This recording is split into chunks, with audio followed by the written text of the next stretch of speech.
Under metaphysics, the central word would be existence or reality. Objectivism begins with the axiom existence exists. There is something. What is this something? Nothing esoteric.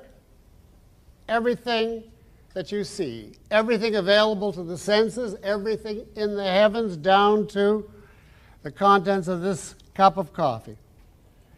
The sum of that is existence or reality, and that is the axiom on which objectivism begins. What is the basic law of reality? Very simple. The law of identity, formulated first by which philosopher? Aristotle. I thought everybody in this room knew nothing, but that's correct. It's not nothing about anything, but nothing about philosophy.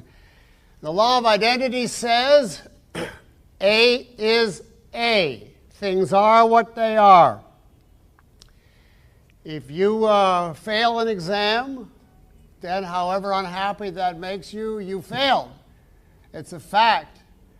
You might get the teacher to change the grade on paper, but still the performance that warranted the F is still that performance. And this is true of every fact, human or otherwise. So we say reality, it being what it is independent of consciousness. Independent of consciousness. Or what's another word for independent of consciousness? Objective. And thus, if 50 million Frenchmen or any number smaller or greater want something to be true, it is not true simply because they say it's true. You can wish, desire, believe, alone or in combination with the rest of mankind. That leaves reality as such utterly unaffected. It is what it is, A is A, no matter what the content or beliefs of the human mind. Equally, since it is what it is, it's independent of any other consciousness. And the big candidate, if you don't believe that human consciousness controls reality, is the man upstairs, a supernatural being that controls reality, and that's known as God. Now, for the very same reason that we reject the idea that human beings the content of their mind can change reality, we say the same about a supernatural being.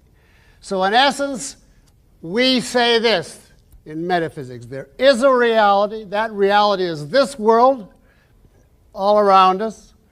We deny subjectivism. That's the idea that the human subject, simply by manipulations within its mind, can change reality.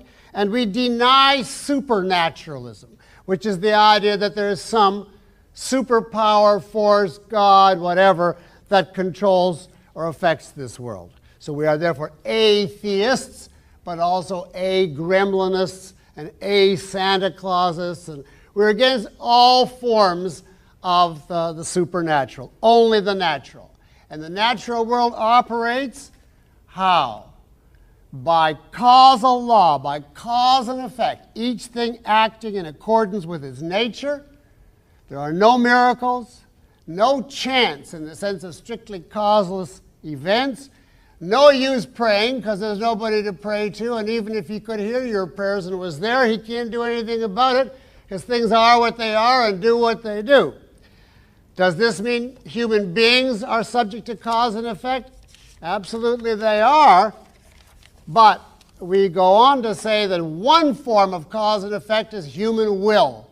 That man does have the power of choice, the power of volition, the power to think or not, and that is the first cause in a whole subsequent chain.